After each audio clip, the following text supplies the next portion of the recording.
மறக்க பண்ணினார்.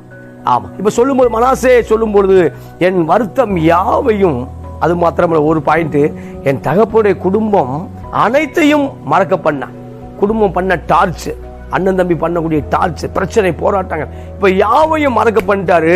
மறக்க பண்ணினார் சொல்லி மனாசேங்கிற பேர் வச்சதை பார்க்கிறோம். எனவே இந்த நாள்ல என்ன, அவன் மறந்துட்டான் சொல்லாதபடிக்கு சில காரியத்தை நாம் மறக்கும்படி பிரயாசப்படுவோம். சூப்பர்ல, சில காரியங்களை நாம் மறக்கும்படி. அவனடா என்ன மறக்கிறது, சில பேர்த்த நான் மறக்கிறேன் அப்படி சொல்லணும். அவன் மறக்கிறது, அவன் என்ன கண்டுகொள்ளாம போகிறது, அவன் நான் கண்டுகொள்ளாம போகிறேன், நான் மறக்கிறேன். ஆமா, அந்த ஆவிலிருந்து நான் விடுதலை ஆகிறேன்.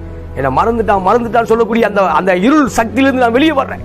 ஆமா, என்னை ஒடுக்குறாங்க, என்னை பிரச்சனை பண்ணி கொண்டிருக்கிறாங்க, என்னை பார்த்த ஒரு மாதிரியே தெரியும் போல அவங்களுக்கு, இதவே பேசி கொண்டிருக்க, அந்த ஸ்பிரிட்ல இருந்து நான் வெளியே வர்றேன் அப்படி சொல்லக்கூடிய அருமையான சகோதரா, உன்னைத்தான் கர்த்தர் தேடுகிறார், உன்னைத்தான் ஆசீர்வதிக்க விரும்புகிறார். எனவே ஆமா, மறப்பது எதிரிகள் சில நேரம் ஆமா, எதிரிகள் மறக்க மாட்டாங்க, எதிரிகள் நினைவு வச்சுக்கிட்டே இருப்பாங்க.